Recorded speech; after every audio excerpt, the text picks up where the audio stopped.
بسم الله الرحمن الرحيم الحمد لله والصلاة والسلام على رسول الله وعلى آله وأصحابه ومن والاه. السلام عليكم ورحمة الله وبركاته.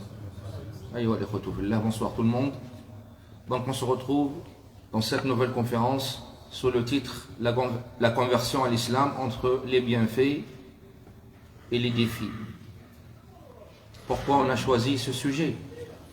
À chaque fois on est obligé de citer la cause du choix du titre. Il ne faut pas qu'on soit décalé de la réalité et des actualités et des problèmes sociaux que notre société vit, y compris notre communauté musulmane.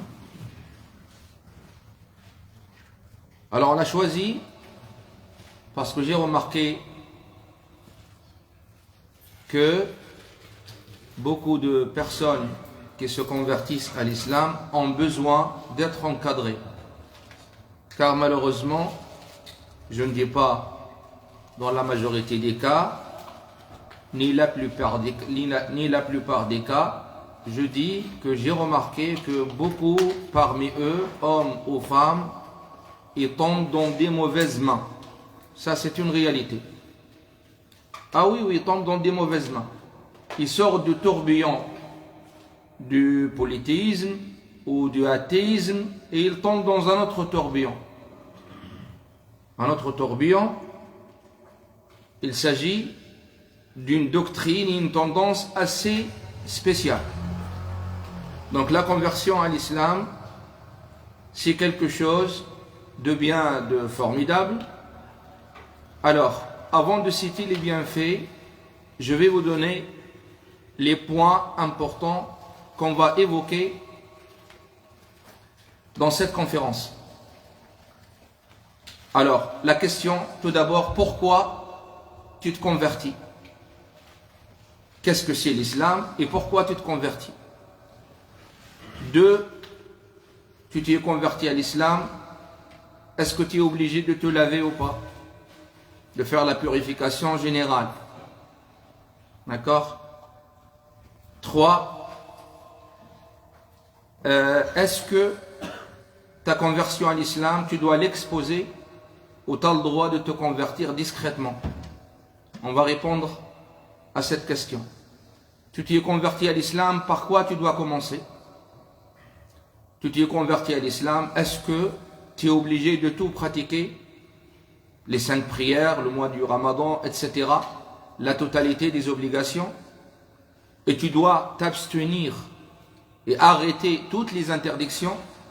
C'est une question qui se pose. Tu t'es converti si tu es homme, est-ce que tu es obligé de te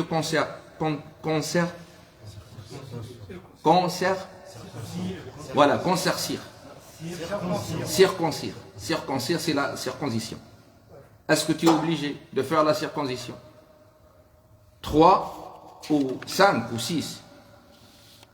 Est-ce que tu es obligé de te raser les cheveux, comme on te le conseille souvent? Parce que c'est les cheveux de la mécréance. 7. Si jamais tu es une femme et tu viens de te convertir et tu es marié, est-ce que tu es obligé de te séparer de ton mari? Ou tu as le droit de rester avec lui? 8. Par rapport à ta nourriture, tu viens de te convertir à l'islam, est-ce que tu arrêtes de consommer la viande, mouton ou autre, qui n'est pas abattue, que tu ne l'achètes pas dans une boucherie musulmane, surtout si tu te trouves dans ta famille où tu ne peux pas justement ramener de la viande? 9. Par rapport à ton travail, est-ce que ton travail pose un problème par rapport à ta conversion? Tes vêtements, ton vestimentaire, est-ce que tu dois changer aussi ton vestimentaire? On avait oublié un point. Est-ce que tu es obligé de changer ton prénom? Comment elle sera ta relation avec la société? Avec tes proches tout d'abord, avec ta famille, tes parents, tes frères, tes sœurs, tes collègues de travail, tes voisins, etc. Par rapport à la mort, et le testament. Est-ce que tu dois écrire ton testament? Comment ça se passe par rapport à l'enterrement? Comment ça se passe par rapport à l'héritage? Est-ce que tu as le droit d'hériter?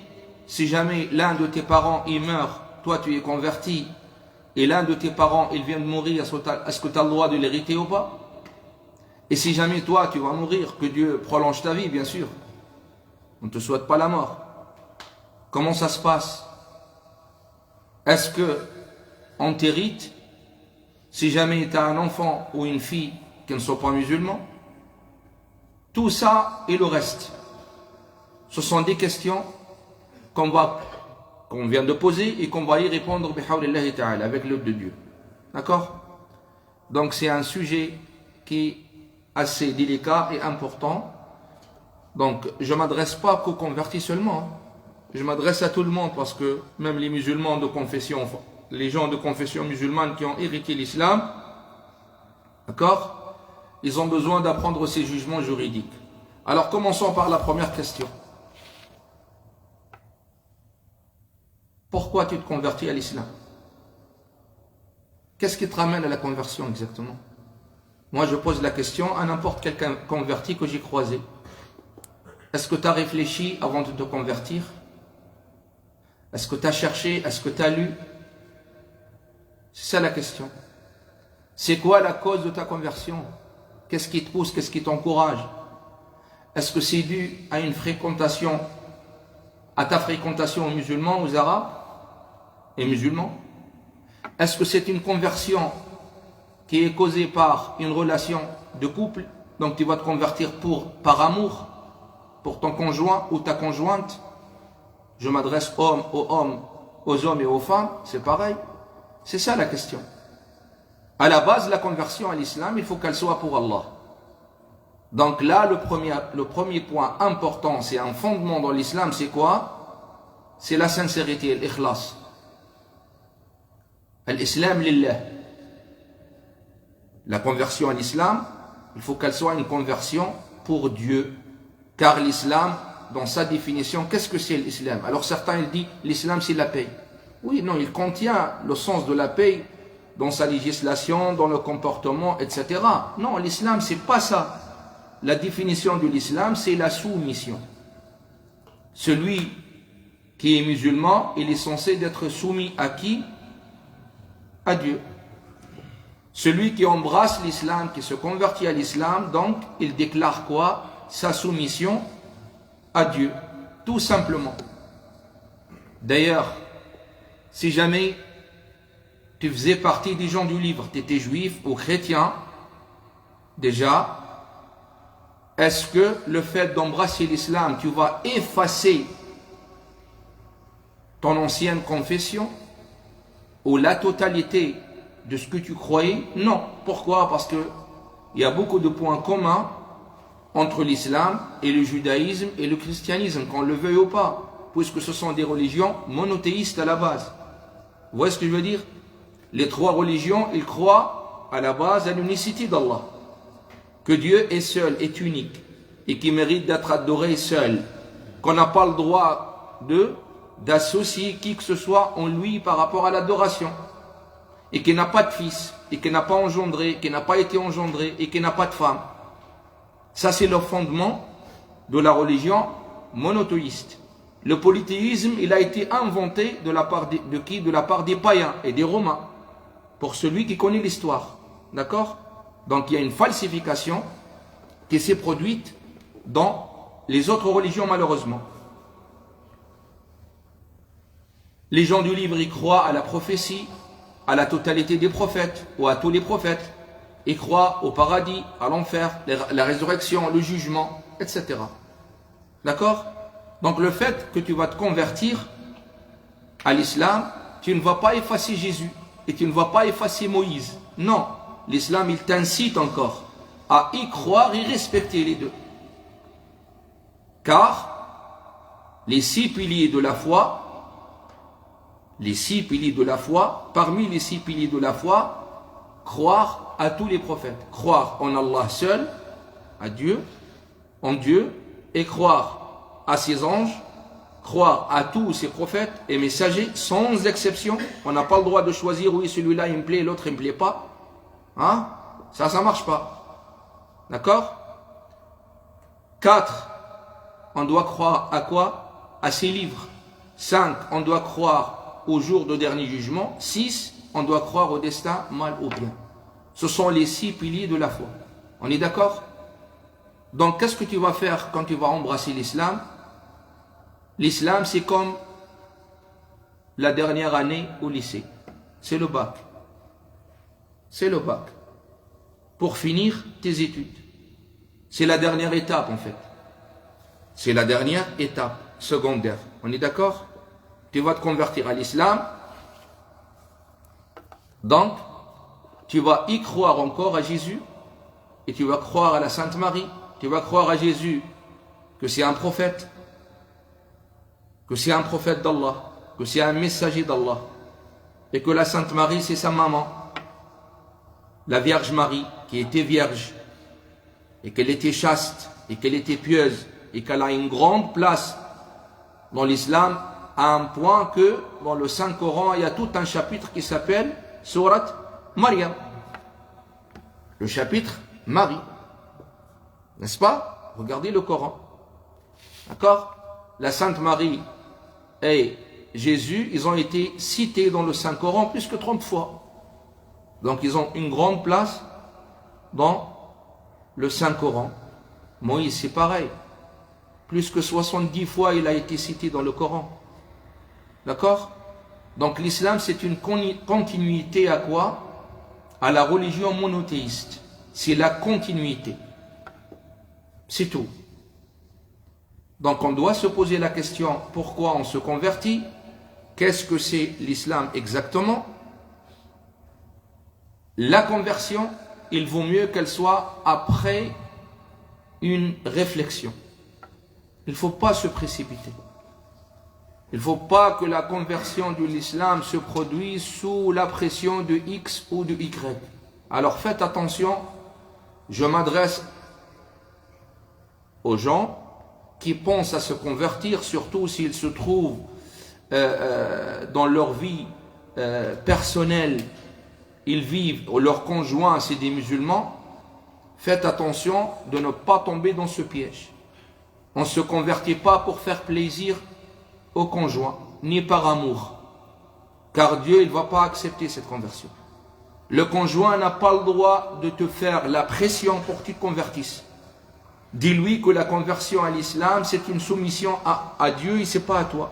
D'accord? Et dis-lui que le musulman, si l'homme est musulman et sa femme est juive ou chrétienne, il a le droit de rester avec elle toute sa vie jusqu'à sa mort. Il n'a pas le droit de lui faire la pression, 1 gramme de pression, pour qu'elle se convertisse à l'islam. D'accord? L'islam, c'est une soumission à Allah en toute conviction, avec toute la volonté et tout le choix de l'homme. Ben oui, la religion musulmane, elle ne s'applique pas. D'ailleurs, on ne peut pas l'embrasser sous la pression ou sous le pouvoir de la force. Ça ne marche pas, ça.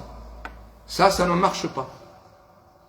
Regardez pourquoi Dieu, il a menacé les hypocrites au temps de Médine des pires des châtiments. Pourquoi? Parce que ce n'est pas des gens sincères. Ils se proclament musulmans et ce n'est pas des musulmans.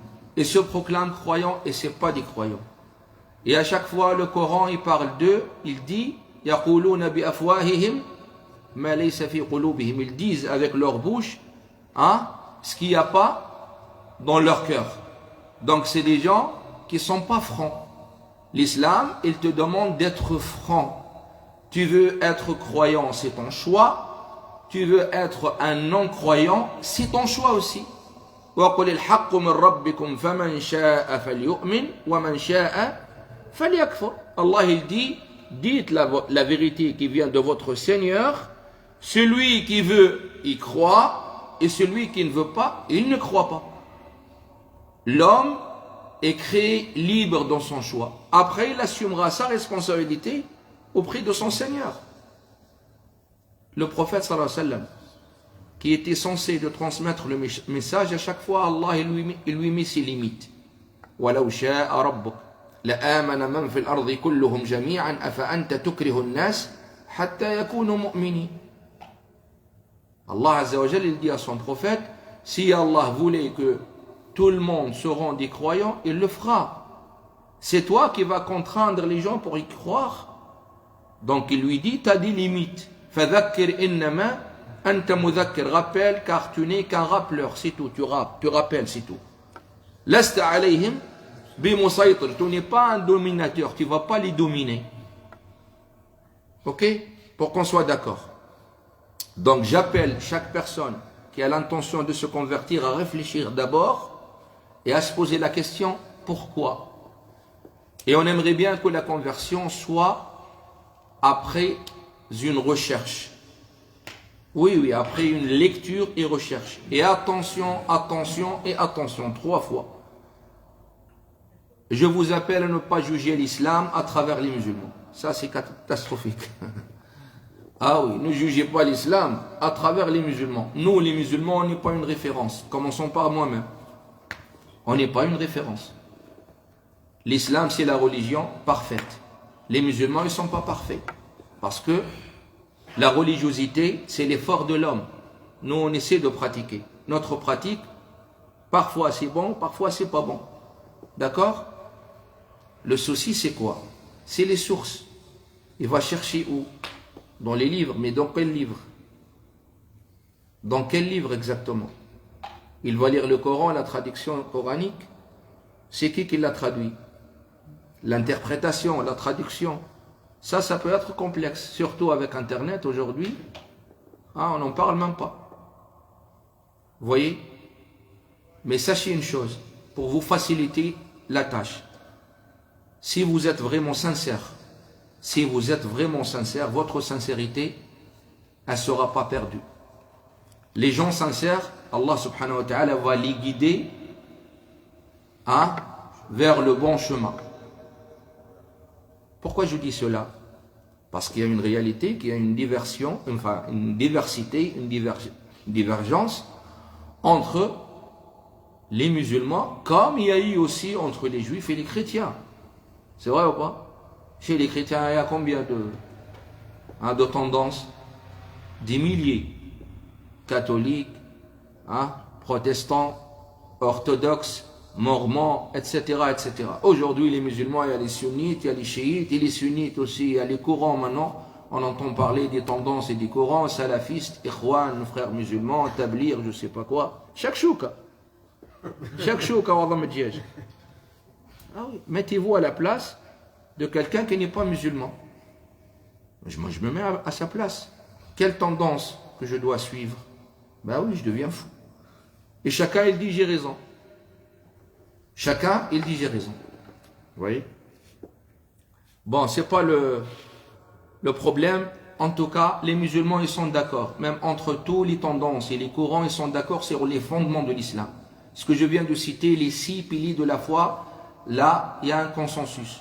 Les 5 piliers de l'islam, l'attestation à la foi, shahadatain, la prière, le mois légal, le mois du Ramadan, le jeûne du Ramadan et le pèlerinage. Ça, c'est un accord. Tout le monde est d'accord là-dessus. D'accord? Après, on va trouver des consensus sur plein de points. L'interdiction de certaines choses, l'obligation de certaines choses. Ce qui va différer entre un courant et un autre, une école juridique et une autre, c'est la façon de faire. C'est tout. Mais les fondements, on est tous d'accord. C'est compris? Bon. Du moment où vous avez décidé de vous convertir, est-ce que vous êtes obligé de venir déclarer votre conversion auprès d'un imam, ou vous pouvez vous convertir seul? C'est quoi la réponse? Vous pouvez vous convertir seul. Déclarer sa conversion auprès d'un imam, ça n'existe pas dans l'islam. Ça n'existe pas dans l'islam, l'intermédiaire entre l'homme et le Seigneur. Vous n'êtes pas obligé de venir voir un imam. Oui, monsieur l'imam, je vais m'asseoir sur la chaise de la confession. Vous voulez combien pour que j'achète mon salut? Ça n'existe pas, ça. D'accord? Parce que c'est une soumission à la base à qui?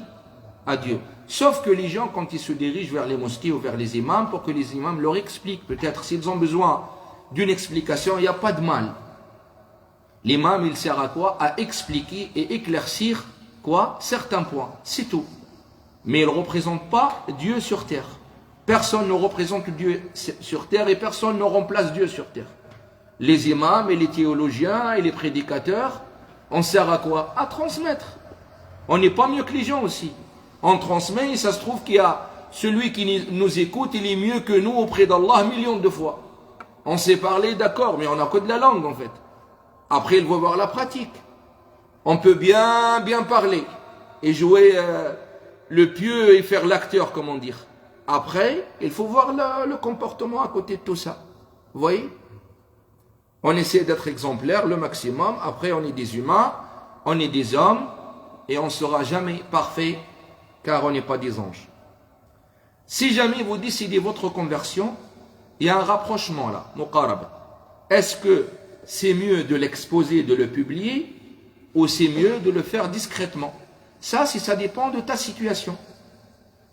Ça dépend de ta situation. Il y a des personnes, ils ne sont pas très libres. D'accord? Ils ont des contraintes familiales, personnelles, professionnelles, etc. Donc il ne vaut pas mieux publier ni exposer sa conversion. L'islam, il t'a autorisé de te convertir discrètement. Et Allah subhanahu wa ta'ala, dans le Saint-Coran, il a parlé d'un homme qui s'appelle Mu'min al-Fir'aun. Wa qala rajulun mu'minun min al-Fir'aun yaktumu imanahu. Il a parlé d'un homme qui travaillait avec Pharaon, le Pharaon de l'Égypte. Il cachait sa foi. Allah, il a dit un homme qui cachait sa foi. Qu'est-ce qu'ils ont dit, les théologiens et les savants par la suite? Ils ont dit on a le droit de cacher sa foi si on est dans la contrainte. Donc quelqu'un ne peut pas exposer sa conversion par peur de la société où il vit, l'entourage, etc. Son travail, c'est délicat. Il n'y a aucun souci. Vous pouvez vous convertir entre vous et Allah. D'accord? Pour un début. Pour un début. Après aussi, il y a le souci des réseaux sociaux. Alors, on voit certaines conversions qui se diffusent dans les réseaux sociaux. Est-ce que ça, c'est une bonne chose? Non, pas toujours. Pourquoi? Parce que les réseaux sociaux, c'est un piège. Ah oui, c'est un piège. Oui, nous, les musulmans, on va dire Allahu Akbar, Masha'Allah, etc. Mais il y a des gens, ils ne sont pas contents de voir ça. Ils vont considérer ça comme une sorte d'envahissement. Ah ben oui. Et ça peut aussi provoquer des problèmes pour la personne au niveau de son travail. On va lui dire, ah tiens, on t'a vu sur TikTok. Ah, tu commences à suivre les bougnoule maintenant? Ah oui, bah oui. C'est la réalité. Et d'ailleurs, puisque je viens d'utiliser ce terme, se convertir à l'islam, ça ne veut pas dire s'arabiser. Tu ne vas pas t'arabiser quand tu vas te convertir à l'islam. Et c'est pour ça, quand tu vas te convertir, tu vas attester l'attestation de la foi. Tu vas dire, Ashhadu, j'atteste, an la ilaha illallah, que aucun Dieu qui mérite d'être adoré que Allah, wa anna Muhammadan, Rasulullah, et que Muhammad, c'est le messager d'Allah. Et tu n'as pas effacé Jésus, ni la Sainte Marie, ni Moïse, comme j'ai dit tout à l'heure. C'est ça, on devient musulman juste quand on atteste l'attestation de la foi. Si on la prononce, sincèrement et on a compris le sens, normalement, sur le plan de la théologie et sur le plan juridique, on devient musulman automatiquement. Est-ce qu'on a besoin après d'un certificat? Si peut-être on a l'intention de visiter la Mecque ou Médine, de faire ce voyage sacré pour faire le pèlerinage, c'est sûr qu'on va nous demander un certificat. Et normalement, ce certificat, il doit être livré gratuitement. Alors certaines mosquées, quand ils vous demandent de l'argent, ça, c'est pas très sympathique de leur part. Parce que ce papier, il vaut rien du tout. Alors certaines mosquées, j'ai entendu, quand il va te convertir, tu payes 20 €. Subhanallah. Ça doit être gratuit. Et le converti, il mérite un cadeau aussi, normalement. Ça veut dire, et c'est ça, ça devient un commerce. Tout ça devient un commerce, même la conversion à l'islam, malheureusement. D'accord? Donc, publier sa conversion, il faut voir les conséquences. Il faut voir les conséquences. S'il y aura vraiment des conséquences négatives, il ne faut pas la publier. Laissez ça entre vous et Allah, ou bien dans un cadre très limité entre vous avec quelques amis, etc. C'est tout. Dans un cadre vraiment très, très limité. Bon, vous vous êtes converti à l'islam. Alors le bienfait, je vous félicite et je vous dis, vous êtes un nouveau-né par rapport à ce qu'il a dit le Coran et ce qu'il a dit le prophète sallallahu alayhi wa sallam. Le Coran, il confirme que celui qui se convertit à l'islam, Allah, il efface tous ses péchés précédents. قُلْ لِلَّذِينَ كَفَرُوا إِن يَنْتَهُوا يُغْفَرْ لَهُمْ مَا قَدْ سَلَفَ. La ilaha illallah. Dis à ceux qui ont mécru, s'ils s'arrêtent de mécroire, Allah, il efface tous leurs péchés précédents. C'est pas ça seulement. Allah, il va leur donner le double de la récompense. Il efface leurs péchés, tous leurs péchés. Tous leurs péchés d'avant, ils seront effacés. Le compteur, il va se remettre à zéro. Hein? Et leur récompense, elle sera doublée. Et c'est le Coran qui le confirme. وَلَقَدْ وَصَّلْنَا لَهُمُ الْقَوْلَ لَعَلَّهُمْ يَتَذَكَّرُونَ الَّذِينَ آتَيْنَاهُمُ الْكِتَابَ مِنْ قَبْلِهِ هُمْ بِهِ يُؤْمِنُونَ وَإِذَا يُتْلَى عَلَيْهِمْ قَالُوا آمَنَّا بِهِ إِنَّهُ الْحَقُّ مِنْ رَبِّنَا إِنَّا كُنَّا مِنْ قَبْلِهِ مُسْلِمِينَ أُولَئِكَ يُؤْتَوْنَ أَجْرَهُمْ مَرَّتَيْنِ. Allah, il a dit cela, il a parlé des gens du livre qui se convertissent. Allah, il les a promis d'une double récompense. Ajrahum marratayni bima sabaru. Il confirme ce sens, le prophète sallallahu alayhi wa sallam, dans un hadith rapporté par l'imam Muslim, hadith Abi Moussa al-Ash'ari, il a dit, alayhi salatu wa sallam, que la paix et le salut soient sur lui. 3 personnes, Allah leur donne la récompense doublée. Il a cité un homme, il avait cru à son prophète d'avant, et après, il a cru en moi. Il m'a suivi. Vous voyez? Ça, on n'a pas cette chance, nous. Nous, on a une seule récompense. Ben oui, pourquoi? Parce que cette récompense, Allah, il accorde aux nouveaux convertis, car il sait très très bien que ce qui lui attend, c'est beaucoup. Il lui attend beaucoup de défis et beaucoup de difficultés. Nous, les musulmans d'origine, de naissance, c'est très facile pour nous. Ben oui, nous, on n'a pas fait l'effort. Moi, personnellement, est-ce que j'ai fait l'effort pour être musulman? Non, j'avais pas le choix. J'ai ouvert mes yeux dans ce monde, j'ai trouvé mes parents musulmans, ils m'ont appris l'islam, etc. C'est facile. C'est facile de naître dans l'islam. Mais ce qui est difficile, c'est qu'on n'est pas musulman, et surtout, quand on n'est pas arabe. On ne comprend pas l'arabe, on ne lit pas l'arabe, sachant que le Coran est arabe, le prophète est arabe. Bon, aujourd'hui, il y a la traduction. Mais ce n'est pas vraiment comme la langue arabe. Vous voyez? Ce n'est pas facile. Surtout avec ce qui se passe dans le monde, ce qu'on dit sur les musulmans, je ne suis pas en train de me victimiser, c'est pas ça. Mais c'est une réalité. On ne dit pas toujours des choses sympas sur les musulmans dans le média. C'est vrai ou pas? Surtout quand il y a un attentat. Alors là, c'est catastrophique. C'est catastrophique. Donc ce n'est pas facile. C'est une décision qui est très, très, très, très lourde. Très lourde. Parce qu'une conversion, c'est quoi? C'est un changement total du mode de vie. Je suis désolé. Ah oui. Après, il y aura quoi? Il y aura quelques conséquences. Donc, le converti, il faut qu'il sache. Nous, on va... Moi, personnellement, dans mes avis juridiques, je suis tout le temps le plus facile. Le plus facile. Et j'évite les complications le maximum.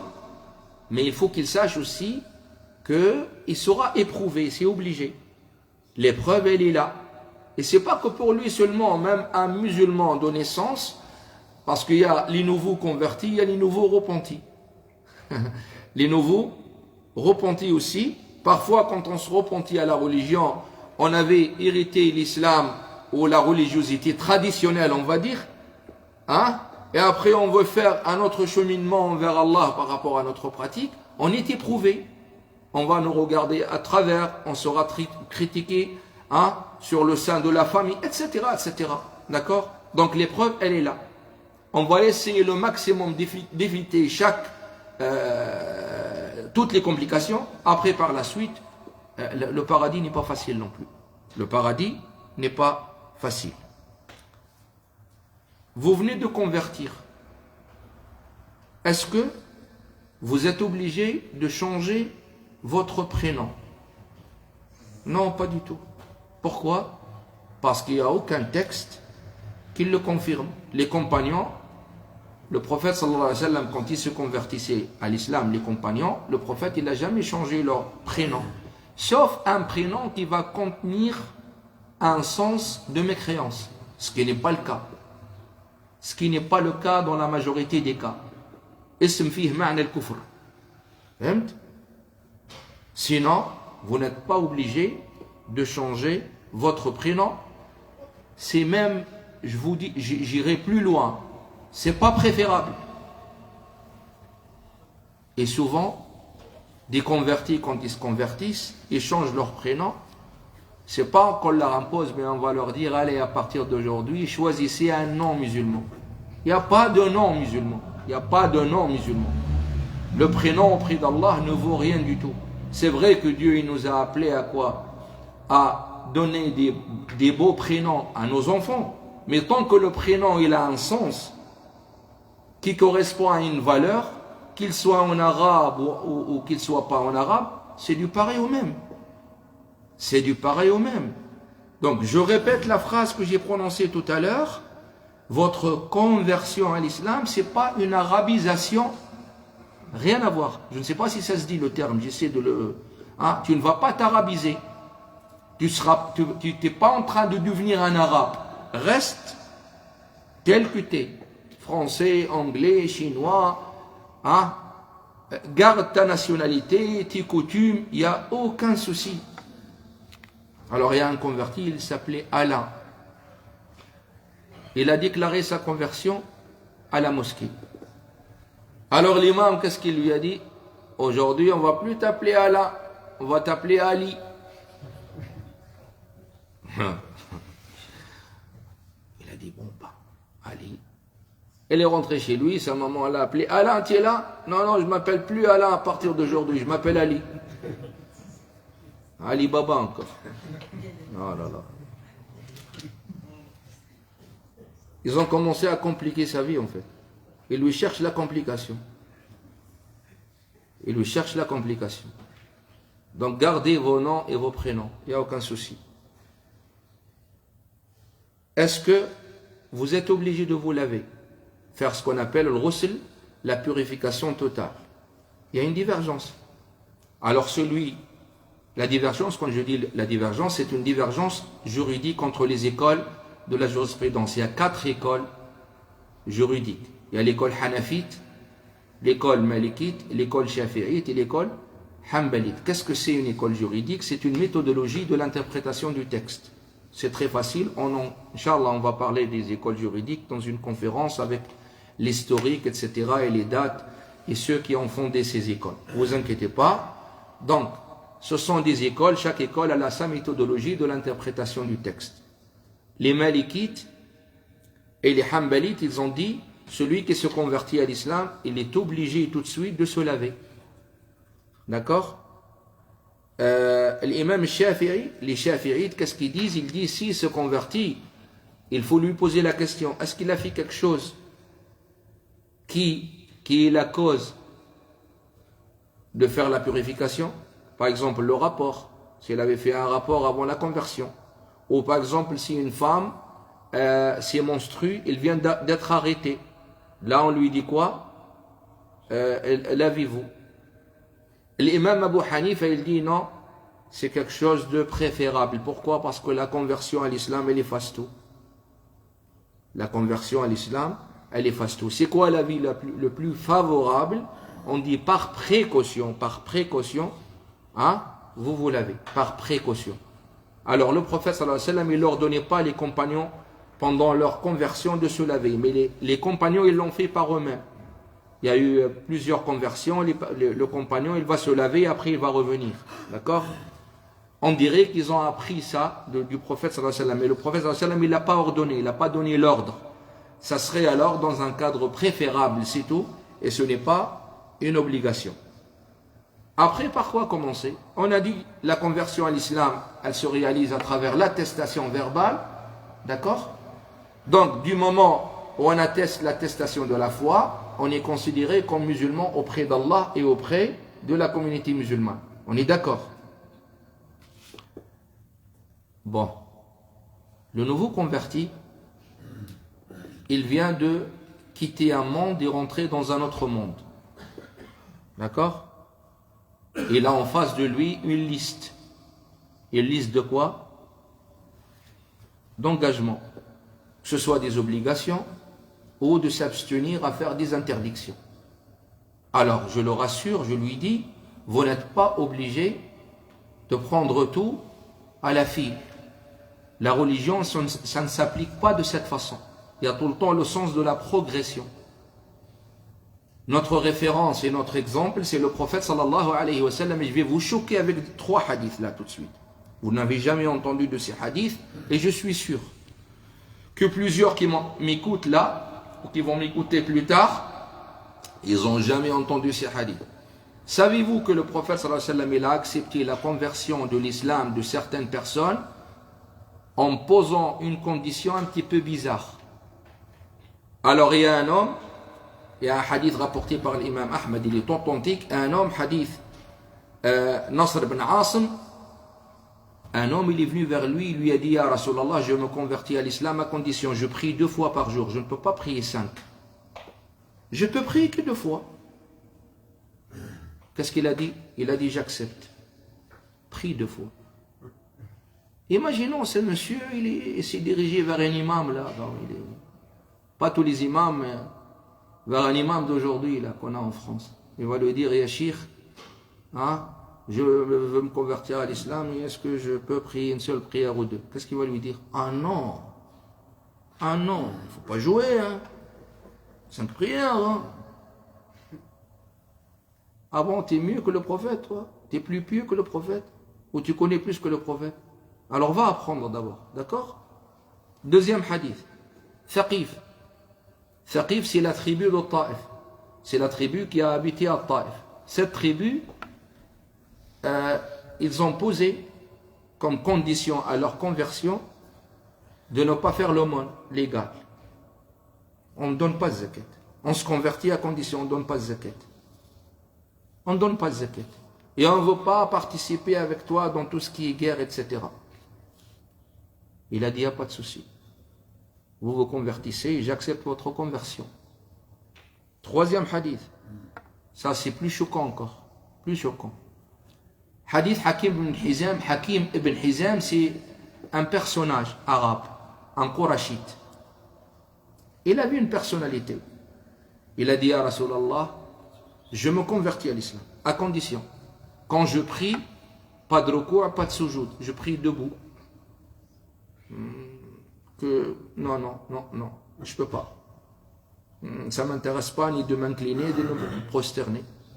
Il lui a dit, rentre dans l'islam.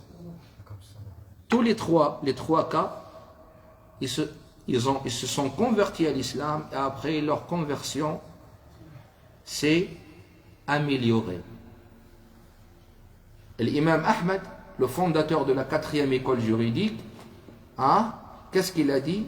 Jawazu qaboul al-islam ala shart al-fasid. On a le droit d'accepter la conversion islamique selon une condition qui se contredit avec l'islam. C'est possible. Alors un homme, il va venir me voir, il va me dire, je veux me convertir, mais je ne peux pas laisser la bière. Est-ce que j'ai le droit? Oui, vous pouvez vous convertir. Une femme, elle dit, je veux me convertir, mais je ne peux pas mettre le voile, je ne suis pas prête. Il n'y a pas de souci. Un 3e, je me convertis, mais je ne me sens pas prêt de prier tout de suite. Oui, vous pouvez vous convertir. J'ai suivi qui là? Le prophète sallallahu alayhi wa sallam. Tu as des personnes, quand ils se convertissent, ils se dirigent vers des imams,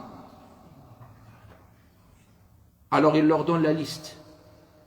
tu dois pratiquer ça, et ça, et ça, et ça, et ça, et ça. Et tu ne dois pas faire ça, et ça, et ça, et ça. À la fin. Et ça, ce n'est pas possible. Vous savez, quand on lit la vie des compagnons, qu'est-ce qu'on trouve dans la vie des compagnons? Plusieurs personnages des compagnons qui ont vécu avec le prophète, qui ont côtoyé le prophète, qui ont vécu les miracles, etc., etc. Qu'est-ce qu'on trouve? Il y a tout le temps cette phrase qui se répète. Tel aslama wa hasuna islamu. Qu'est-ce que ça veut dire hasuna islamu? Son islam il s'est embelli. Sa soumission, elle s'est embellie. Pourquoi? Parce qu'il faut du temps. Il faut quoi? Il faut du temps. Dans l'islam, dans la législation musulmane, que ce soit la prière, zakat, la prière, le mot légal, le jeûne du Ramadan, plusieurs interdictions, ils sont passés par des étapes. La jurisprudence de la progression. La période de la révélation coranique, elle a pris combien d'années? 23. Et pour que l'islam soit vraiment complet à 100%, le jour où il a reçu, le prophète, le jour où il a reçu, Al-Yawma akmaltu lakum dinakum, aujourd'hui je vous ai complété votre religion. Il était où? Au pèlerinage à Arafat. Entre ce jour et sa mort, il y a combien de jours? C'est calculé, 80 jours. 80 jours.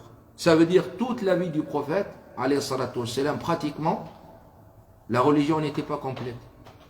Il fallait la compléter étape par étape, étape par étape, étape par étape, étape par étape. Pourquoi? Pourquoi le Seigneur, il n'a pas demandé à ses serviteurs, faites tout? Pourquoi le Coran, il a pris 23 ans dans sa révélation? Pourquoi il n'est pas descendu d'un seul coup? Hein? ليلة اقرأ من اقرأ مشينا حتى لسورة الناس والبقرة والكل كل ما بعضه. Hein? Pourquoi le prophète il a reçu le Coran en bout? Il n'a pas reçu en entier. Il a reçu sur 23 ans pour nous apprendre cette jurisprudence qui s'appelle la jurisprudence de quoi? De la progression. Alors il y a la progression, il y a aussi les priorités des choses. Il y a des choses qui sont prioritaires à d'autres. D'accord? Si vous êtes un homme et vous venez de vous convertir, est-ce que vous êtes obligé de vous circoncire? Circoncire. Est-ce que vous êtes obligé? Ça aussi, c'est une affaire de jurisprudence où on trouve une divergence. On trouve une divergence.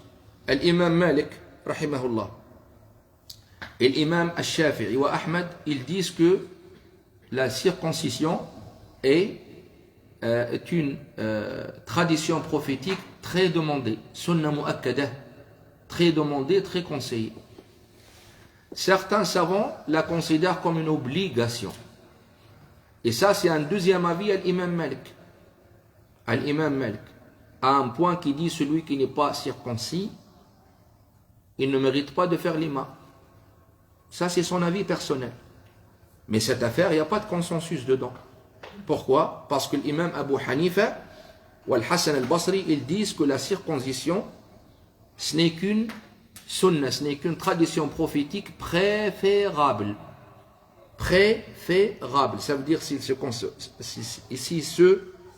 circoncit pas, ça ne touche pas à sa conversion islamique. Vous voyez? À un point que Ibn Qudama, c'est un grand imam hanbalite, il a dit dans son livre Al-Mughni, si jamais la personne est vieille et il a peur de la circoncision sur sa vie, il ne le fait pas. Il ne le fait pas. Vous voyez? Et vous connaissez la blague. C'est une blague réelle. Le jour où un homme s'est converti à l'islam, tout de suite on lui a dit, allez, on va t'emmener. Où? Oh là là! Tout de suite, tout de suite. Bah oui, ils l'ont emmené et en rentrant, donc il avait mal, etc. Et après l'anesthésie, on lui a dit attention, tu sors de l'islam. Il a dit, subhanallah, on rentre, vous nous coupez en bas, on sort, vous nous coupez d'en haut. C'est incroyable, vous. La hawla wa la quwwata illa billah.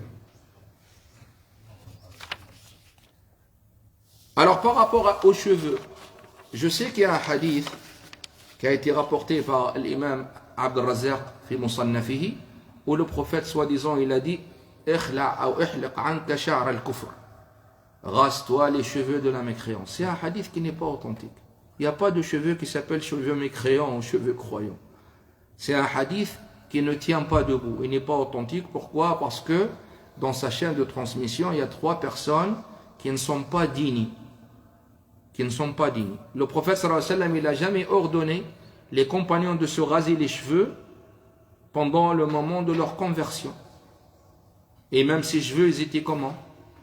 Comment ils étaient les cheveux du prophète? Est-ce que vous connaissez? Est-ce que vous avez une idée? Ils avaient les cheveux très longs. Ils avaient des tresses même. Vous savez ce que c'est les tresses? C'est comme les queues de cheval. Oui, oui. Il avait des tresses, 3 tresses qui descendaient derrière, qui tombaient derrière sa tête, hein, et qui touchaient ses épaules. Alors imaginons maintenant, j'arrive avec des tresses ou là une queue de cheval. Et pourquoi le prophète sallallahu alayhi wa sallam il l'a fait? Pourquoi? Est-ce qu'il l'a fait dans un sens adoratif? Est-ce qu'il avait des cheveux longs pour Allah? Non, rien à voir. Mais rien à voir. Pourquoi alors? C'était la tradition. La tradition de qui? Des Arabes. C'est la mode. Ah bon, oui, c'est la mode. Pourquoi? Parce que c'était un signe de virilité. L'homme qui avait les cheveux longs, il est considéré comme un homme viril. Ça, c'est dans son temps. Donc, il a suivi la mode. Et donc, nous, cette mode-là, elle a changé. C'est vrai ou pas?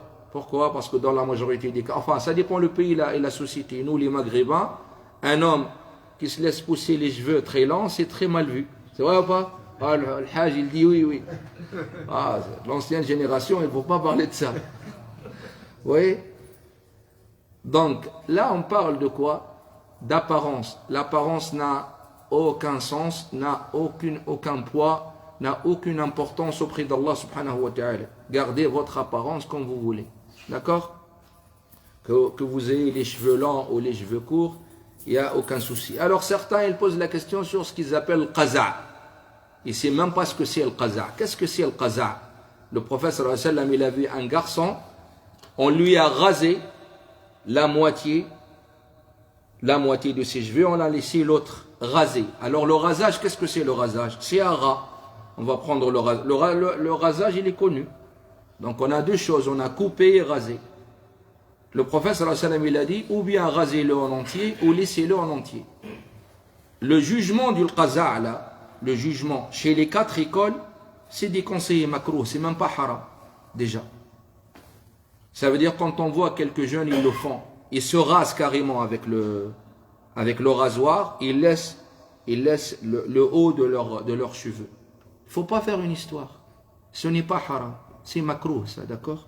Vous pouvez réviser cette affaire juridique chez les 4 écoles. Il faut passer à autre chose. On a d'autres choses qui sont beaucoup plus importantes que ça. Que faire le dégradé, il est tout à fait licite. Pourquoi? Parce que ce n'est pas du qaza'. Le qaza' c'est quoi? C'est le rasage. Par rapport à la conversion d'une femme, si une femme elle se convertit, elle est célibataire, bon, il n'y a pas de souci.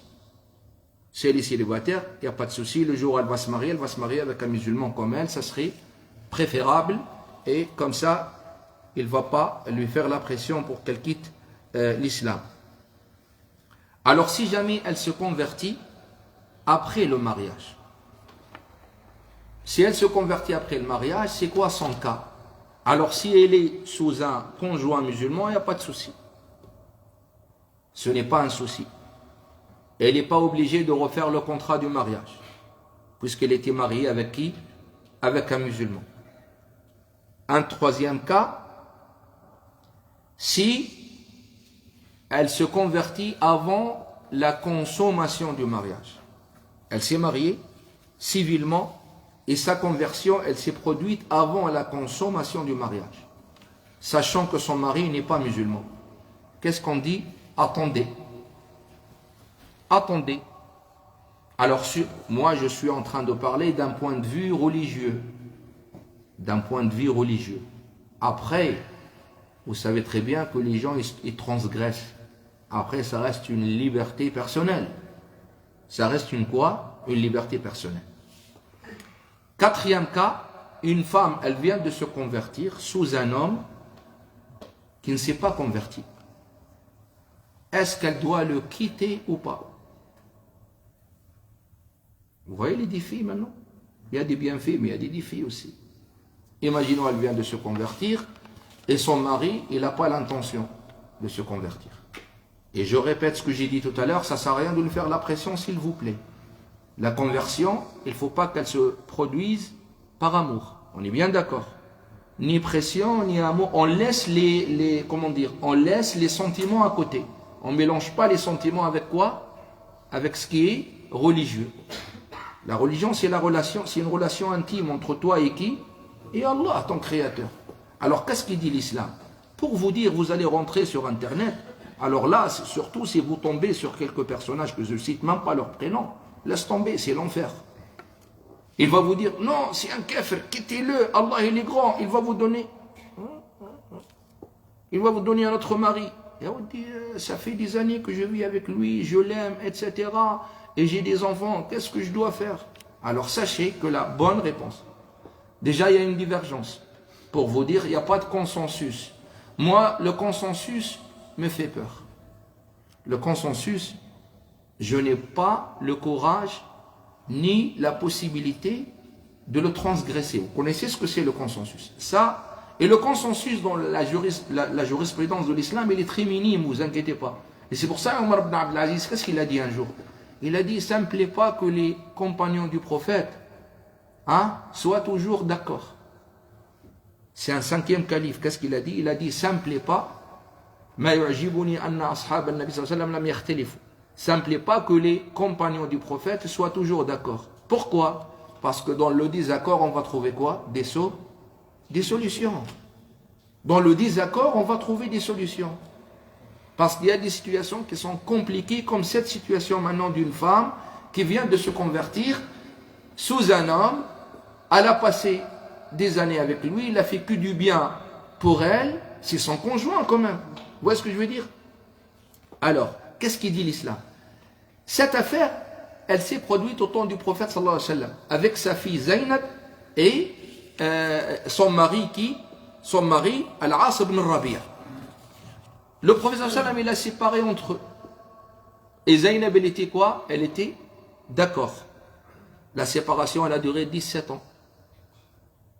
17 ans. Et après, ils sont revenus ensemble quand il s'est converti. Le prophète, il n'a pas refait le contrat. Il n'a pas refait le contrat du mariage de sa fille. Ça, c'est le prophète. Mais est-ce que les gens, ce sont des prophètes? Est-ce que les femmes, on va leur demander de faire comme la fille du prophète? La fille du prophète, c'est un exemple. Là, on parle de quoi? Des gens qui sont presque parfaits. Et nous, on n'est pas parfaits. Nous, on est des gens faibles. Notre vie, elle est tellement compliquée. Donc, on ne veut pas compliquer la situation de cette sœur. Qu'est-ce qu'on lui dit? On va choisir le deuxième avis qui dit, tu restes avec lui. C'est l'avis de qui pour qu'on soit tranquille? Ça, c'est l'avis de Omar ibn Khattab, le deuxième calife. C'est l'avis de Omar ibn Khattab, radiyallahu anhu wa arda. Il a dit, in sha'a tufariqhu wa in sha'a qarrat anhu.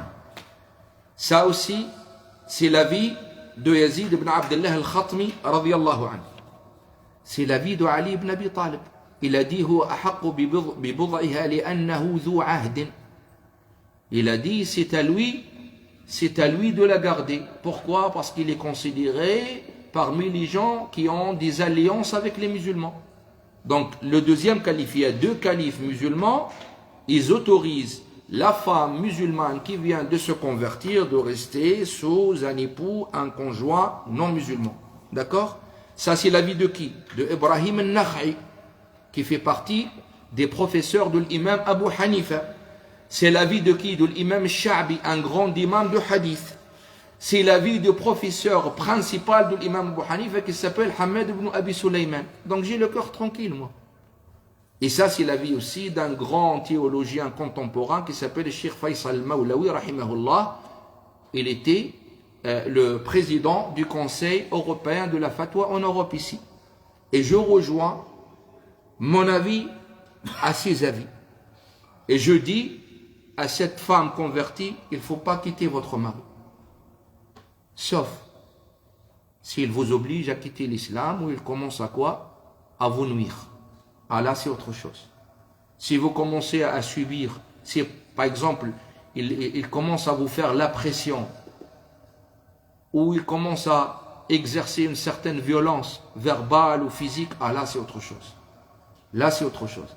Là, la séparation, elle est meilleure. Je dis ça parce que parfois, il y a des enfants. Il y a des enfants parfois. Donc l'islam, il ne va pas compliquer sa situation. Ceux qui ont donné cet avis, c'est des gens qui craignent Allah. D'accord? C'est des gens qui craignent Allah et ils connaissent très très bien la législation de l'islam. Parmi les défis, la nourriture, la viande. La personne, elle vient de se convertir. Bon, nous, les Arabes, il n'y a pas de souci. Les musulmans de naissance, il n'y a pas de souci. Mais qu'est-ce qu'il fait, celui qui s'est converti loin des quartiers des musulmans? Par exemple, celui qui se convertit dans un village où il n'y a pas de musulmans. Ça existe ou pas? Ça peut exister. Qu'est-ce qu'il fait? Alors, c'est très simple. L'islam, qu'est-ce qu'il t'interdit? Il t'interdit le porc. Il t'interdit le porc. Le porc, il est interdit même dans le christianisme, dans un texte biblique selon Barnabé. Je l'ai vu avec mes yeux. Le texte dans la Bible de Barnabé, il est clair que le porc est un animal sale, impur, et n'est pas un animal à consommer. Pourquoi Dieu il a interdit le porc parmi tous les animaux? Parce que c'est un animal sale, parce que sa viande, elle produit ou elle provoque ce qu'on appelle le ténia.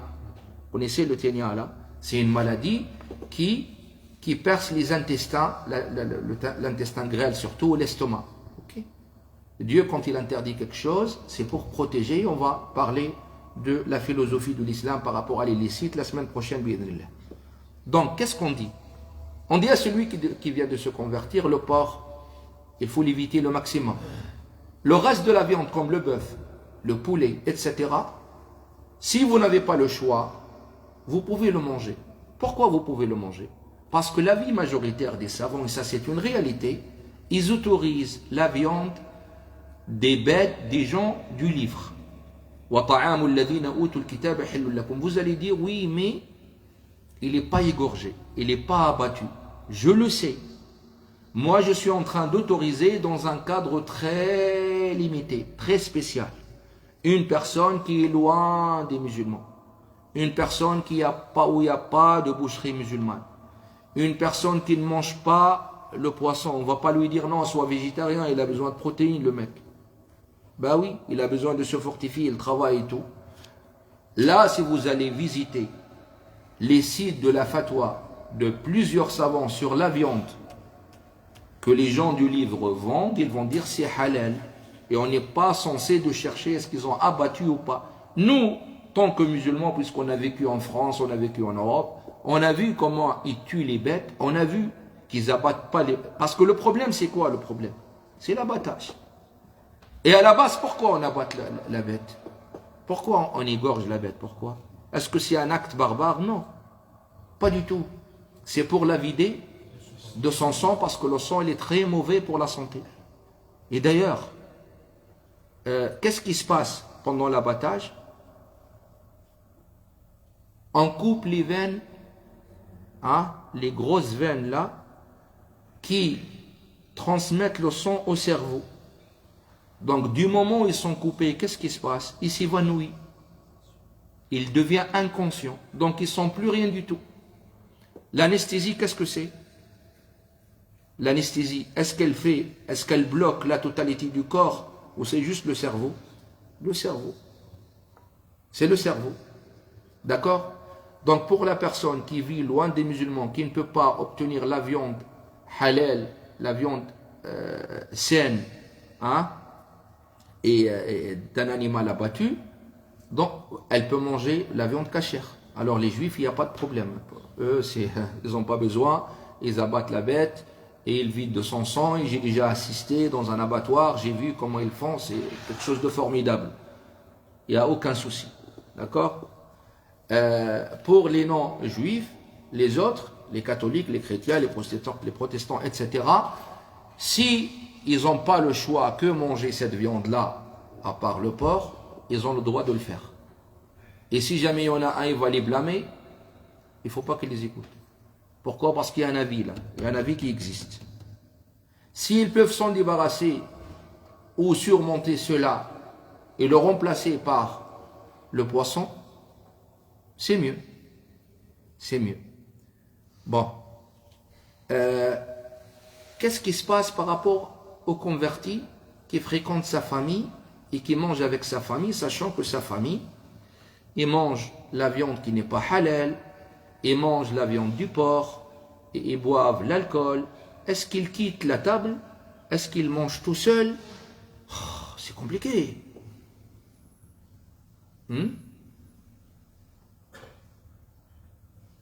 Qu'est-ce qu'il fait? Alors il faut tout le temps distinguer entre deux choses.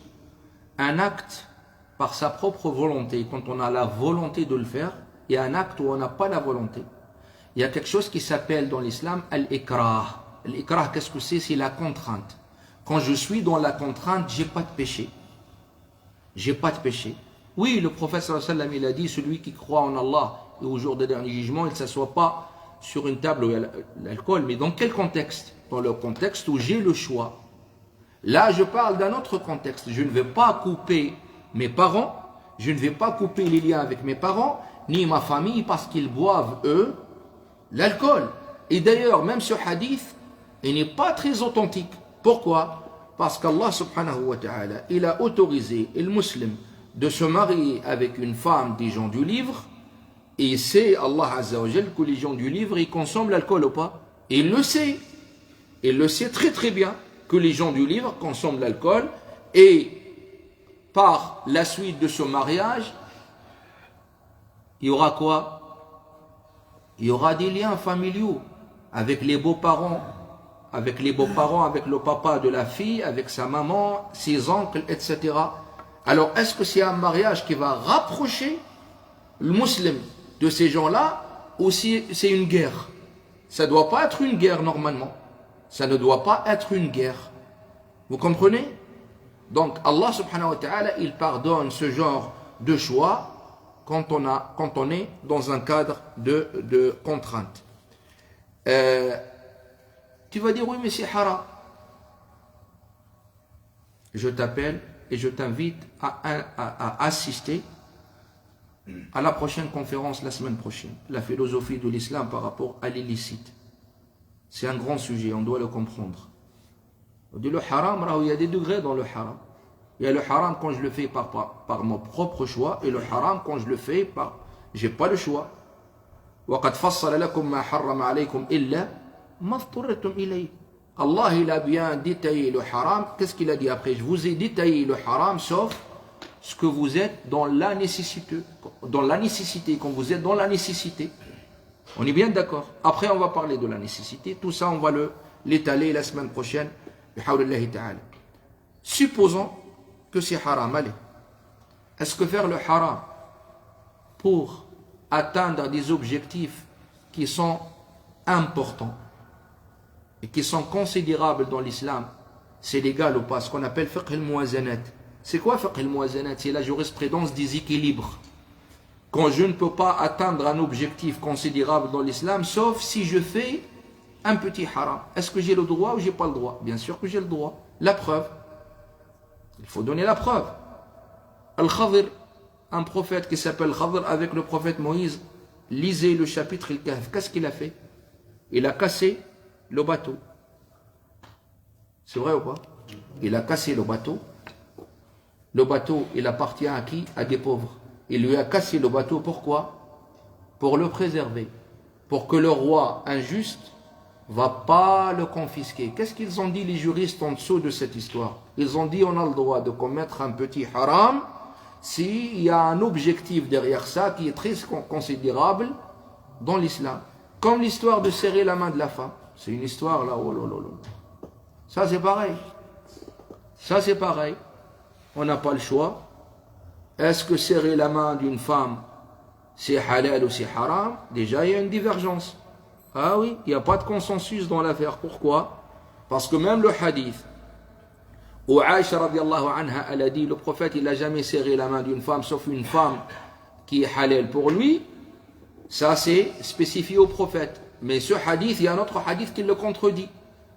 Hadith al-Jariya. Hein? La travailleuse, elle venait se plaindre au prophète sallam, ta'ti tashtaki la nabi sallam, et elle met sa main dans la main du prophète pour aller voir son patron pour qu'il lui prenne son droit. Et le prophète, il n'enlevait pas sa main de sa main. فَلَا يَنْزِعُ يَدَهُ مِنْ يَدِهَا حَتَّى يَأْخُذَ حَقَّهَا. Qu'est-ce qu'on va faire? Bon, hadith Ma'qil ibn Yasar. Oui, l'aiguille, l'histoire de l'aiguille, on le tape dans le... Ça, c'est pas le simple... comment dire? Serment, c'est ça? Hein? C'est pas le simple serrage, ça. C'est autre chose. Ça, c'est la fornication. D'accord? Et on va dire que c'est haram. Le haram, c'est des degrés. Le haram, les péchés, il y a les petits péchés, il y a les grands péchés. Il y a les péchés qui sont... le kaba'ir, c'est quoi? Les 10... qui détruisent, les détruisants, les 7 péchés détruisants. Il ne fait pas partie des 7 péchés détruisants. Parfois, on se trouve dans une situation, je ne sais pas moi, on est avec une responsable, avec madame le maire, avec je ne sais pas, hein. Et le monsieur, il arrive, le musulman, il a une réunion avec le maire, etc. Et c'est une femme. Pour parler de la mosquée, de tout, de rien, de l'association, elle lui tend la main. Non, haram, vas-y. Ou elle est dans son travail, c'est pareil. Dans son travail, c'est pareil. Donc, il y a une différence entre une situation où j'ai le choix et une situation où je n'ai pas le choix. Ok? Le haram, si c'est un petit haram, j'ai le droit de le faire, de le commettre, si jamais il y a un grand objectif derrière. Là, on va dire que s'asseoir sur une table où il y a l'alcool, etc., c'est haram. On va dire c'est haram, d'accord? Mais ce haram derrière lui, qu'est-ce qu'il y a? Un grand objectif, une grande valeur. C'est quoi? C'est les liens familiaux, c'est mon papa, c'est ma maman, c'est mes oncles, c'est ma tante. Vous avez compris maintenant? Je ne vais pas couper mes parents, les liens de mes parents et les liens familiaux. Pourquoi? Pour un geste pareil. Est-ce que vous avez compris maintenant? Voilà. Qu'est-ce qu'il en reste? On a parlé de la nourriture. Ah. Oui, le travail. Le travail. Alors il vient de se convertir, mais il travaille dans un boulot un petit peu bizarre. Quoi le bizarre? C'est quoi le boulot? À la base, tous les travails sont halal. Il n'y a pas de souci. Oui, mais bon, je travaille dans les assurances. Je travaille je ne sais pas où. Écoutez, la pratique de l'islam, elle se fait progressivement. D'accord? Et là, on ne va pas vous dire arrêtez de travailler parce que c'est haram. Si jamais vraiment le boulot, il y a un souci dedans, un vrai souci, ne laissez pas votre travail. Cherchez un autre à côté. Cherchez un autre à côté jusqu'à que vous trouviez, Inch'Allah ta'ala. Les habits. On en a parlé des habits hier, mais on est obligé d'en parler aujourd'hui puisque c'est dans le cœur du sujet. Il vient de se convertir. C'est un homme. On commence. Monsieur Olivier, ou la Xavier, ou Maxime, il vient de se convertir à l'islam. Ben gardez vos habits. Vous n'êtes pas obligé de vous changer. Et le qamis, on a parlé du qamis hier, c'est bon. On en a parlé de ça. On ne va pas répéter la même chose. Je vous invite à écouter la conférence d'hier. L'habit ne fait pas le moins. Le qamis n'a rien à voir avec l'islam. C'est un habit arabe. Arabe. Même Abu Jahl, il le mettait. Il n'y a pas d'habit qui s'appelle habit islamique. Ça n'existe pas ça. Écoute la conférence d'hier. Je ne vais pas répéter la même chose que j'ai dit hier. Il n'y a pas d'habit. Ma fille, chez ismu libas islami. D'accord? Pour un homme. Et les couleurs. Il a le droit de mettre toutes les couleurs. Jaune, vert, bleu, gris. Il n'y a aucun souci. Il n'y a pas d'interdiction d'une couleur spécifique, sauf le rouge vif. Et encore, si jamais il y a des traits et tout, il n'y a aucun souci. Ce qu'on appelle le mu'asfar, c'est tout. Et le pantalon, ben, il ne va pas enlever son pantalon non plus. Ben oui, ben, il reste dans son pantalon. Et il coupe pas le pantalon pour que si je... On a parlé de ça hier, c'est bon. C'est une affaire de jurisprudence qui est une affaire de divergence. Là, c'est les Hanbalites, cette fatwa que vous êtes en train de propager sur YouTube et Instagram et TikTok. Vous nous rendez fous avec vos fatwas, d'accord? Vous nous rendez fous avec des fatwas importés d'Arabie Saoudite. Celui qui ne se plaît pas ici, il a qu'à y aller là-bas pour vivre. Il nous laisse tranquille. Moi, j'ai vécu là-bas, j'ai fait mes études là-bas. Je connais. Je viens du berceau, de leur berceau. Je les connais. Je vous dis, c'est un avis juridique qui contredit l'avis majoritaire. Pourquoi je vais chercher tout le temps la complication? Puisque j'ai 3 écoles qui autorisent quelque chose, moi je laisse l'autorisation, je laisse la facilité et je vais chercher quoi? La difficulté. Ça, c'est pas islamique. Comprenez? Donc, par rapport aux habits, il n'y a aucun changement. Aucun changement. L'islam, il demande à l'homme quoi? De cacher ses parties intimes. Mettez les habits qui sont convenables à votre situation. L'habit de la salle de sport, ce n'est pas l'habit de la mosquée. L'habit de la mosquée, ce n'est pas l'habit du travail. L'habit du travail, ce n'est pas l'habit où on va y aller pour se baigner. D'accord? Et se rafraîchir. L'habit pour y aller se rafraîchir, ce n'est pas l'habit pour aller se promener. Et l'habit pour aller se promener, ce n'est pas l'habit pour aller dormir. Je ne vais pas sortir en pyjama non plus dehors. C'est tout. C'est pas compliqué. Alors pour la femme, et le voile et l'histoire de la... Attends. Le voile c'est compliqué. Pourquoi? Pour une femme surtout. Pour une femme qui n'est pas libre, qui vit encore avec ses parents. Elle n'est pas indépendante, financièrement. Ou bien elle est avec un conjoint qui ne s'est pas converti encore. C'est un petit peu compliqué. Qu'est-ce qu'elle fait? Elle attend. Elle n'est pas obligée de le mettre tout de suite. Pourquoi? Parce que le voile, il a été légiféré dans l'islam. Dans quelle année? J'ai dit hier ça, je l'ai dit hier. Dans quelle année? Entre l'année 4 et l'année 6. Ça veut dire après 17 ans ou 19 ans du début et du commencement de la révélation de l'islam. Ça veut dire toutes ces années, les femmes ne mettaient pas encore le voile.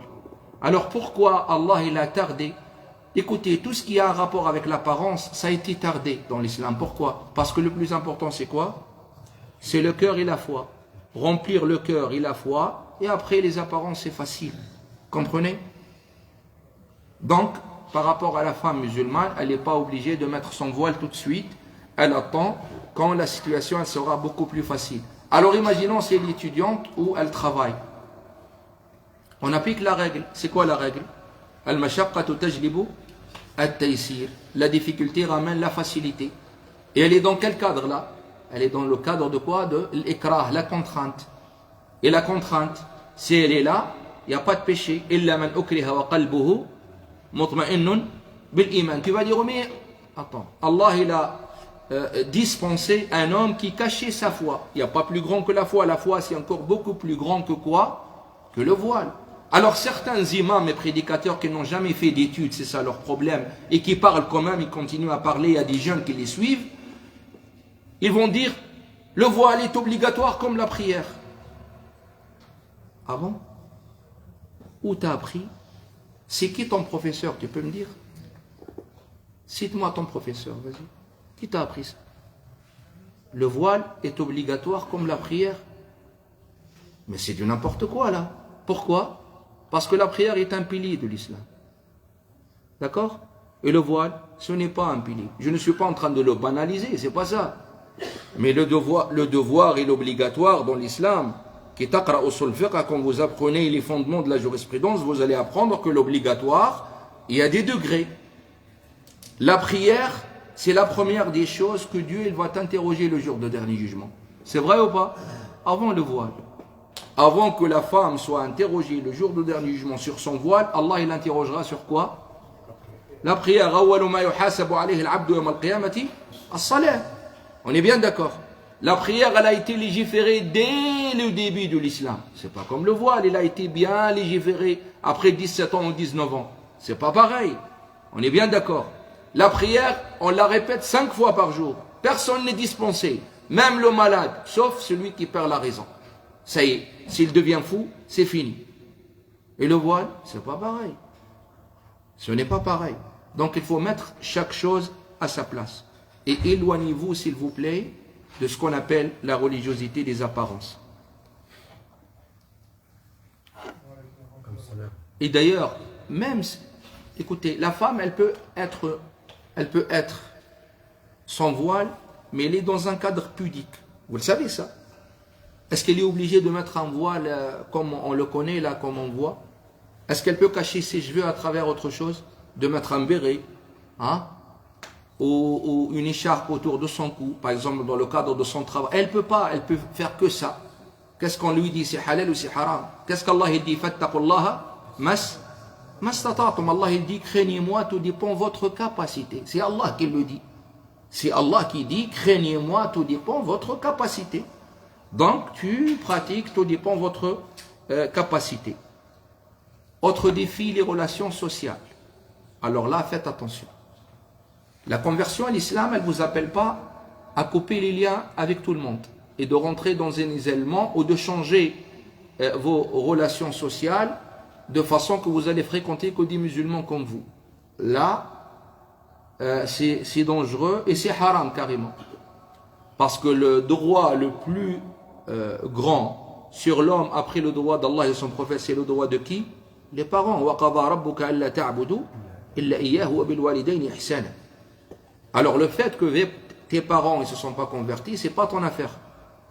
Le fait qu'ils restent sur leur religion, sur leur voie, sur leur doctrine, ça ne te permet pas de couper les liens avec eux ou de leur manquer du respect.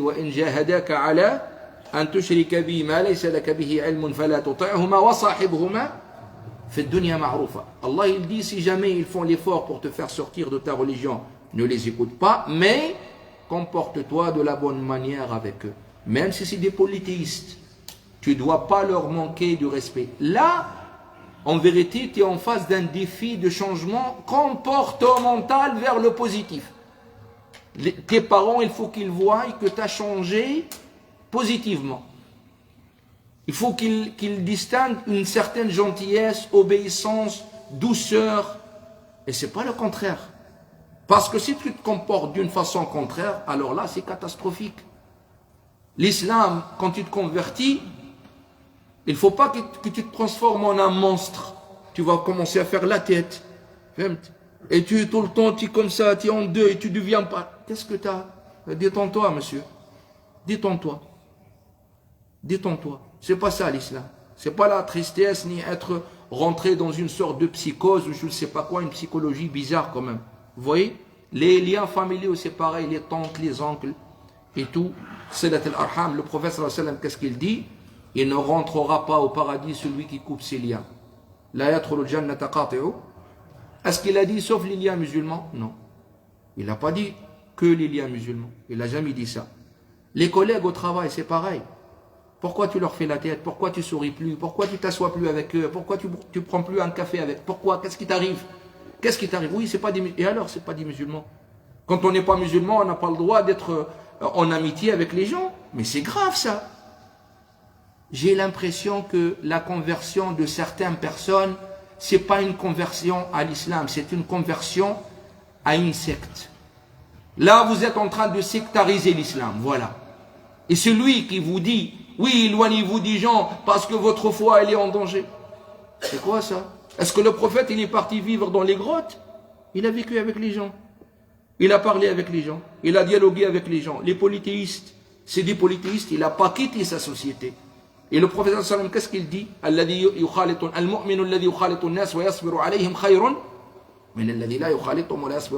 prophète sallallahu alayhi wa sallam, qu'est-ce qu'il dit? Il dit que le croyant qui fréquente les gens, il a la patience. Pour eux, c'est mieux que le croyant qui ne fréquente pas les gens. Comment les gens veux-tu qui connaissent l'islam ou qui aiment l'islam si tu te comportes de cette façon? Dis-moi, vas-y. Donc donne-leur la chance. Ne parle pas trop de religion avec eux, qui est dans un cadre de travail, laisse ça de côté parce que c'est personnel, ne confonds pas le personnel et le professionnel, apprends ça, sinon ça va te créer des problèmes, d'accord?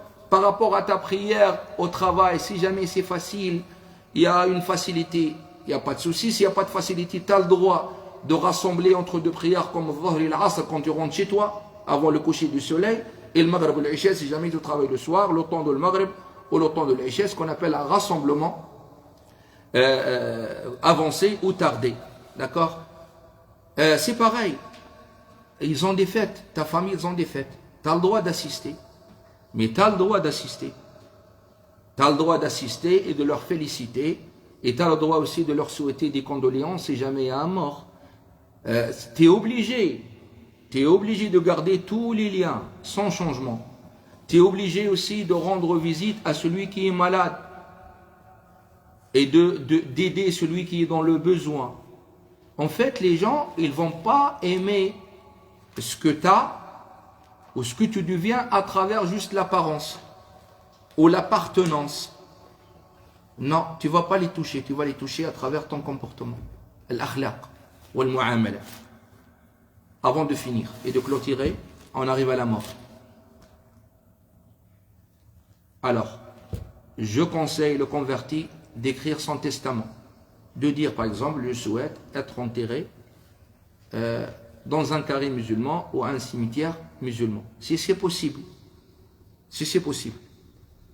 Est-ce qu'on a le droit de l'enterrer entre les tombes des non-croyants? On a le droit dans un cadre de nécessité. Si on n'a pas le choix vraiment, on n'a pas trouvé d'endroit, on a le droit de l'enterrer. Et aujourd'hui en France, alhamdoulilah, il y a tout le temps une solution. Donc, il y a le carré musulman, c'est suffisant. C'est suffisant. On parle maintenant de l'héritage. Alors, qu'est-ce qu'il dit l'islam par rapport à l'héritage? Toujours pareil, une affaire de divergence. J'aime la divergence. Pourquoi? Parce que je trouve la solution. Et je ne veux pas compliquer la vie des gens. Parce que la vie des gens, elle est assez compliquée. Le savant, le vrai savant, c'est pas celui qui donne la vie le plus dur. Mujahid ibn Jabr, quand on lui a dit c'est qui, man huwa al-alim, kayfa na'rifuhu, qala idha ataka ar-rukhsa wa huwa thiqa. L'élève de Ibn Abbas, on lui a dit c'est qui le vrai savant? Il a dit c'est celui qui donne la dispense, c'est un homme de confiance. On lui a dit et celui qui te répond tout le temps avec par précaution, attention. Il a dit tout le monde peut le faire. Tout le monde peut dire par précaution, non il ne faut pas, il vaut mieux laisser. Ça tout le monde peut dire ça. C'est pas ça la science. Vous voyez? Donc, l'avis le plus favorable, c'est que le musulman, il a le droit d'hériter un non-musulman. Ça, c'est l'avis de qui? C'est l'avis de Mu'adh ibn Jabal, le compagnon du prophète sallallahu alayhi wa sallam. Wa Muawiya ibn Abi Sufyan. Wa Muhammad ibn al-Hanafiyya. هذا محمد بن الحنفية هو ابن علي بن أبي طالب. ومحمد ابن علي بن الحسين. Donc, on a 6 compagnons qui ont autorisé que le musulman a le droit d'hériter le non-musulman. Et parmi les tabi'in, c'est ceux qui ont vécu avec les compagnons, ils n'ont pas vécu avec le prophète. Saïd ibn al-Musayyib. Parmi eux aussi, Ikhtiyar ibn Taymiyyah. Ça, c'est l'avis de Cheikh l'Islam ibn Taymiyyah, pareil. Il dit que le musulman, il a le droit d'hériter un non-musulman. Donc, un converti vient de perdre son papa ou sa maman. S'il pose la question par rapport à l'héritage, est-ce que je l'hérite? Oui. Oui, vous l'héritez. Alors, imaginons si dans l'héritage, il y a du haram. Le haram, ça dépend. Est-ce que c'est de l'argent volé? Si c'est de l'argent volé, il faut qu'elle revienne à son propriétaire. Il faut faire la différence entre le haram pour le droit de Dieu et le haram pour le droit d'Allah.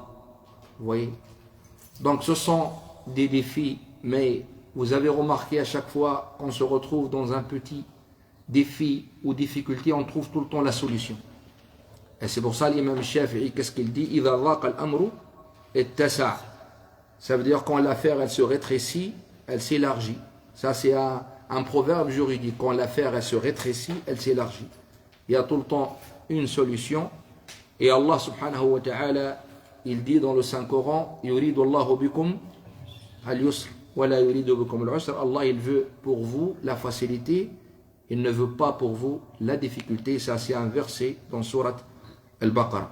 Donc, je félicite tout celui qui s'est converti, je l'encourage à résister, à pratiquer une religiosité simple, facile, loin de toutes sortes de complications.